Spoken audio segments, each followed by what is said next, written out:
공립유치원에 대한 수요가 갈수록 커지고 있습니다. 이 수요를 맞추기 위한 정책 가운데 하나로 광주시 교육청은 사립유치원을 공립으로 바꾸는 사업을 해오고 있는데요. 그런데 지금까지 실제로 성사된 사례는 단 한 곳에 불과하고 사업과 관련해서 잇단 잡음만 일고 있습니다. 이다현 기자가 취재했습니다. 지난 2020년 3월 문을 연 공립유치원입니다. 이전에는 사립유치원이었는데 교육청에 매입돼 공립으로 다시 문을 열었습니다. 누리과정에 맞춰 놀이공간이 늘어났고 급식실도 넓어졌습니다. 아이들은 물론 학부모들의 반응도 좋습니다.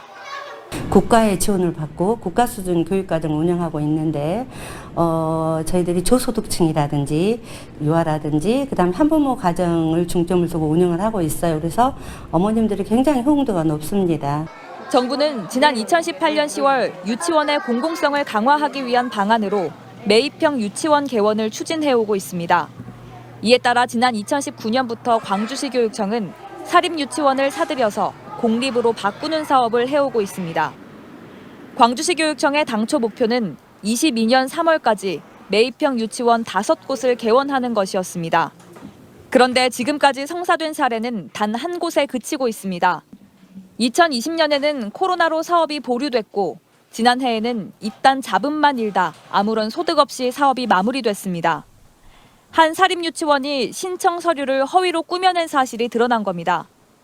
시민단체는 문서를 위조한 유치원 관계자들과 이를 제대로 걸러내지 못한 교육청 관계자들을 경찰에 고발했고 장휘국 교육감에게는 사과를 요구했습니다.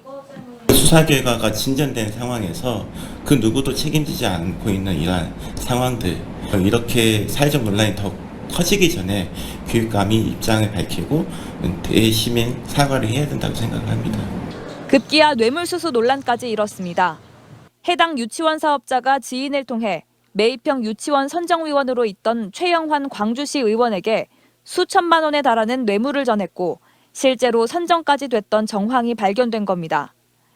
시교육청은 전체 선정위원 11명 중 어느 한 명이 심사 과정에 절대적인 영향력을 끼칠 수는 없었다고 설명했습니다. 하지만 결과적으로는 각종 논란 끝에 최종 전환은 잇따라 무산되면서 난감한 상황을 피할 수 없게 됐습니다. 광주시에서 이 사업이 삐거덕대는 사이 타 시도 중에선 매입형 유치원을 10곳 넘게 개원한 곳도 있습니다.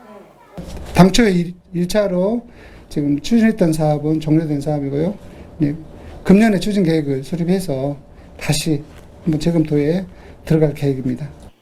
지난 2019년 교육청 자료에 따르면 광주시에선 공립유치원을 원하는 유아 중 절반 정도만 공립에 들어간 것으로 나타났습니다. 광주시 교육청은 공립유치원에 대한 수요가 점점 많아질 것으로 보고 관련 시설을 확대한다는 방침입니다. MBC 뉴스 이다현입니다.